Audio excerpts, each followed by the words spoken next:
The swamp of Despond. Now I saw in my dream, that just as they had ended this talk, they drew near to a very miry swamp, which was in the midst of the plain, and they, not paying attention, fell suddenly into the bog. The name of the swamp was Despond. Here, therefore, they wallowed for a time, being greatly smeared with filth. Christian, because of the burden which was on his back, began to sink in the mire. Then Pliable cried out, "Ah! Christian, where are we now?" "Truly," said Christian, "I do not know." Being offended, Pliable angrily said to his companion, "Is this the happiness you have told me of?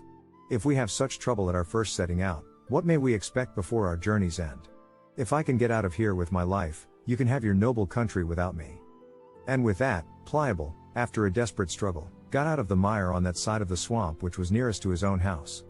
So away he went, and Christian saw him no more. So Christian was left in the swamp of Despond alone, but he still struggled toward that side of the swamp which was furthest from his own house, and closest to the narrow gate. But he could not get out, because of the heavy burden which was upon his back.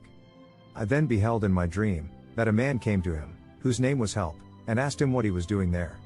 "Sir," Christian said, "I was told to go this way by a man called Evangelist, who directed me to yonder narrow gate, that I might escape the wrath to come. And as I was going, I fell into this swamp." "But why did you not look for the steps?" asked Help. "As I was hurrying along, I fell in," replied Christian. "Then," said Help, "give me your hand."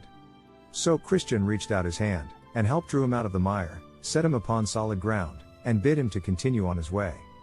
Then Christian turned to Help and said, "Sir, why is it, since the way from the city of destruction to yonder narrow gate is over this swamp, that this bog is not mended, so that poor pilgrims might travel there more safely?"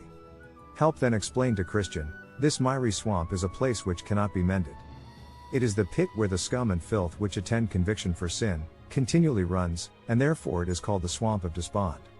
For as the sinner is awakened about his lost condition, there arises in his soul many fears, and doubts, and discouragements, which all settle in this place. This is the reason why the swamp remains so foul. It is not the pleasure of the king, that this place should remain so bad. His laborers have long been, by the directions of his majesty, employed to mend this patch of ground. Yes, and to my knowledge, millions of wholesome instructions have, at all seasons, been brought from everywhere in the king's dominions, to help mend it.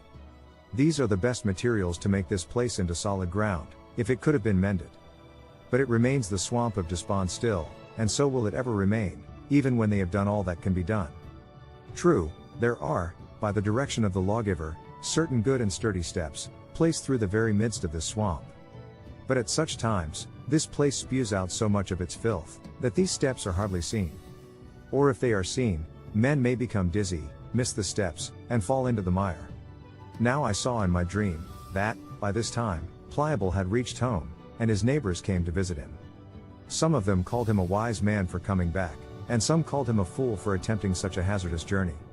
Others mocked him for his cowardliness, saying, "Surely, since you began the venture, you should not have been so weak as to have given up because of a few difficulties." So Pliable was ashamed, and began to sneak around among them. But eventually he gained more courage, and his neighbors then began to ridicule him behind his back.